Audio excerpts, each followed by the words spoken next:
Okay, Gray_Sax asked, what was your practice routine when you were a beginner? So when I was a beginner saxophonist, the first thing they taught us was how to hold the instrument. That's all they focused on for like a week. How to hold it, where your fingers go. The next thing they focused on was how to play it. So they focused on embouchure. I don't know if you're familiar with the word or the term embouchure, but embouchure is the way your mouth is on the mouthpiece. It's a very debatable topic because every single saxophonist I know has their own opinion on, what the proper embouchure looks like and what it's supposed to be like. I personally am the type of saxophonist that says do what's best for you and what gets the right sound that you're looking for. Anything else anybody else has to say is honestly irrelevant.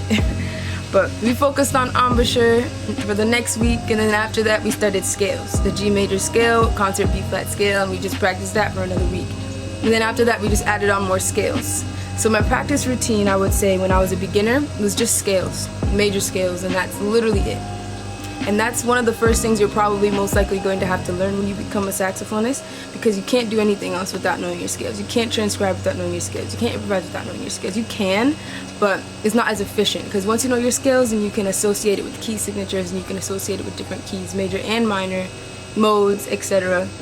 when you become, a more professional saxophonist. So yeah, that's the answer to your question. Next question from Instagram again, we have Treasure Iedun, and he says, what's your practice routine like and how do you juggle your music life with every other aspect of your life? So like I said before, during middle school, high school, didn't really practice that much, just listened, and then during college I played a lot. So I'm going to focus on college since that's more relevant because that's where I am right now. My practice routine right now, like I said, is non-existent. I practice like once every 2 weeks, which isn't that good. And right now I've kind of prioritized my online schooling over practicing, which also isn't that good. But as far as how I juggle all the other aspects of my life, I try and keep my life pretty organized and separated. Like I have time to sleep, I have time to eat, I have time to socialize, I have time to exercise, I have time to go out for fun, I have time to work, I have time to get my schoolwork done, I have time to watch YouTube videos for fun. I try and organize my schedule as best as I can. I have the Google Calendar app, and everything that I do every single day is on that app from morning to night.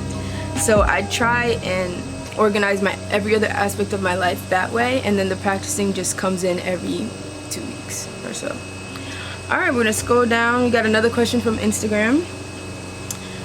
This question is from the GOAT herself, Christina. She says, what is your top 3 biggest goals in the future? So that's a really good question. My 3 biggest goals in the future, I would say number 1 is to move back to Jamaica. That's a first and foremost, and it needs to happen. Move back to Jamaica and to network with the musicians in Jamaica.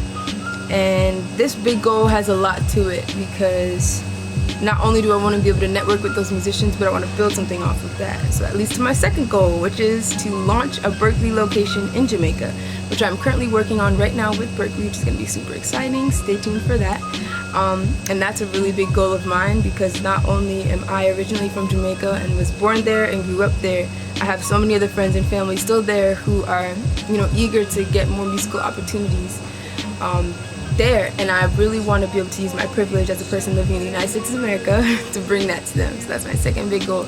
My third big goal is just genuine happiness. Like that's a really big goal of mine for my future, is to make sure that every single thing that I'm doing and that I'm involved in is related to what I'm passionate about and is related to what I genuinely love. That's a really big goal of mine because I feel like a common pattern of mine in the past was to choose to live my life for other people, and that's a really toxic thing. It's really important for us, especially as believers and as Christians, to tap into what God's calling is for our lives, and that leads to genuine happiness. So that's definitely my third goal. Okay, I'm gonna do one last question, and then I might have to do a second question and answer after this because we got a lot of questions. So this is from Instagram again, from Najee, Naj_AAE. I think Najee. They said, what's your favorite music theory topic? That's a really good question. I think my favorite music theory topic or subject to focus on is dictation. And I know a lot of people don't like dictation, but I really, really, really enjoy rhythmic dictation. specifically rhythmic dictation. And I don't know if you're familiar with what that is, but rhythmic dictation is basically hearing a recording of a rhythm clapped out like this, and then you have to notate that with the key signature. Well, there's no key signature, the time signature and tempo, etc., and just write out what that rhythm would look like on a notation piece of paper, if that makes sense. So yeah, that's my favorite subject. So thank you so much for watching this video. I know it was really rushed because I have somewhere to go, but I'm gonna come back and do a part 2, I promise, sometime this week hopefully, to answer the other questions.